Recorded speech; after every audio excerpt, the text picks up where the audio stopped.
Oh, hey there. I'm on the lookout for some tasty spring edibles. Spring has certainly sprung.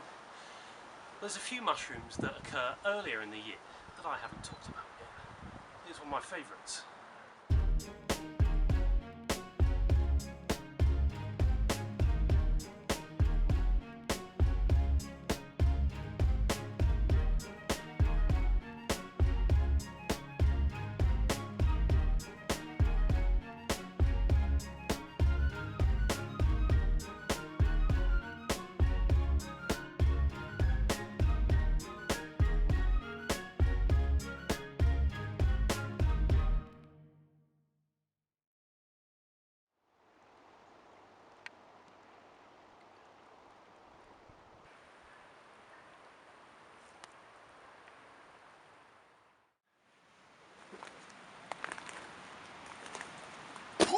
Boy, it's cold.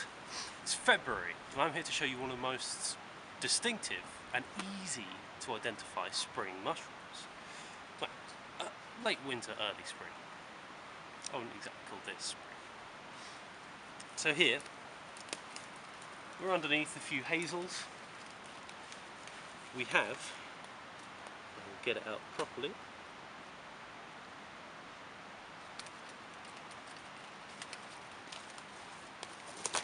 Sarcophylla coccinea, or the Scarlet Elfcup.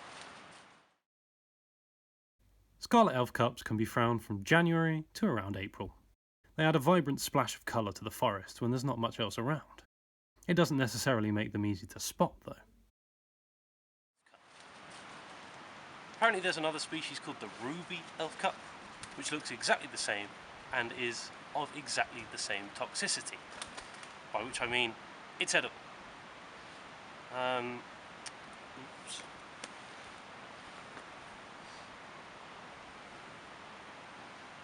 You'll find these little goblet-shaped, bright red cups underneath hazels, fallen wood, lovely little sheltered patches underneath lots of branches here, which is perfect for them.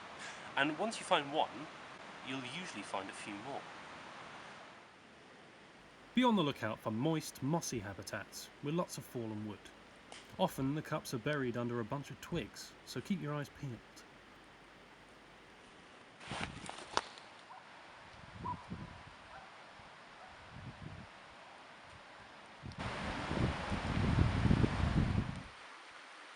Scarlet Elfcups seem to prefer rotting hazel wood, but you'll find them on willow and other dead things too.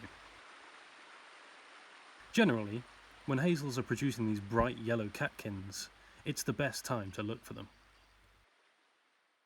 A lot of the cups you'll find will only be a couple of centimetres across, but they tend to vary quite a lot. This one's very ragged, and just looks like a piece of discarded Babybel wax. This one's all buried and hidden, but otherwise undamaged. Here's a huge mature one, a couple of inches across. And this one's so beautiful and perfect, you could actually use it as a cup, or a shot glass. As varied as they are, they do have a few traits in common. A dark red interior with a lighter outer surface, an almost leathery texture you can sort of see on this big cluster of more mature ones, and a small stem, which is usually buried in the moss. As long as they have all these characteristics, it's very hard to confuse Scarlet Elfcups with anything else, except maybe orange peel.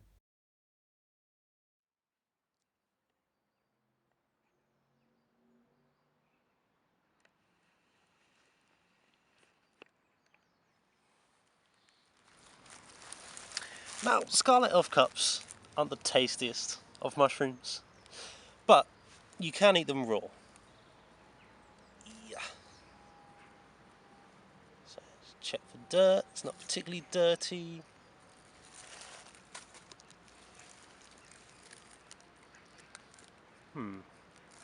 So this one, it's a little dry, a little old, but it doesn't have a terrible flavour. It's quite earthy, a little bit mushroomy, less so than you'd think from a mushroom. It's got maybe a little note of radish as well, perhaps. They're best used for decoration, if you ask me. They're so pretty.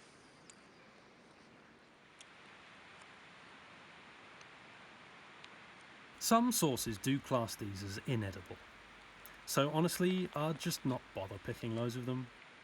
They are, however, a great example of one of the two groups all fungi are loosely divided into, the Ascomycetes.